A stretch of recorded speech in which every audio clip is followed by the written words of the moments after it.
নানামুখী সমস্যায় জর্জরিত পটুয়াখালীর বিসিক শিল্পনগরী। নির্মাণ হয়নি গাইড ওয়াল, বেহাল অবস্থা মূল সড়কের।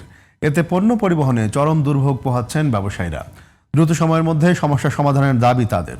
পটুয়াখালী প্রতিনিধি শহীদুল ইসলামের রিপোর্ট, জানাচ্ছেন নাইমুর রহমান। পটুয়াখালী বিসিক শিল্পনগরীর প্রবেশ পথ এটি।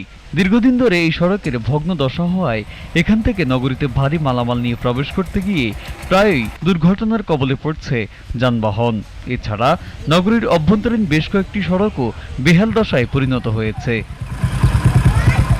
1982 সালে শহরের মাঝগ্রাম এলাকায় 15.5 একর জমির উপর বিসিক শিল্পনগরী প্রতিষ্ঠা পেলেও এখনও শিল্পনগরী ঘিরে নির্মাণ করা হয়নি কোনো জেটি, যার ফলে নদীপথে পণ্য পরিবহন করতে পারছেন না ব্যবসায়ীরা।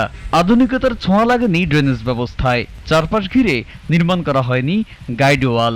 সীমানা প্রাচীর না থাকায় আমাদের বিসিকটা সম্পূর্ণ অরক্ষিত অবস্থায় আছে, যেটা আমাদের জন্য মারাত্মক ঝুঁকিপূর্ণ। আমরা নিরাপত্তাহীনতায় ভুগতেছি। রাস্তাটা মাঝখানে একটা কালভার্ট আছে, এই কালভার্টটা ভেঙে গেছে, এই কালভার্টটা সংস্কার করা হয় না, যে কারণে আমাদের মাল আনা নেয়া বিভিন্ন জায়গায় বিক্রি করার জন্য সমস্যা হয়, ওইখান থেকে গাড়ি উঠতে পারে না। আমাদের এখানে নদীপথে যে মালামালগুলো আছে তার জন্য কোনো ঘাট অথবা কোনো জেটি কল নেই। এখানে যদি একটা ঘাটের ব্যবস্থা করা হয় তাহলে আমাদের জন্য সুবিধা হয়। সমস্যা সমাধানে ঊর্ধ্বতন কর্তৃপক্ষকে অবহিত করা হয়েছে বলে জানান বিসিকের এই কর্মকর্তা।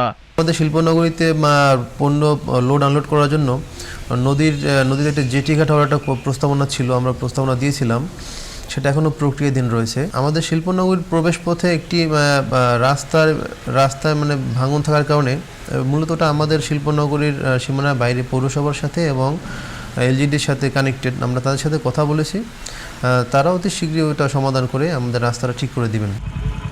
Naimur Rahman, GTV news.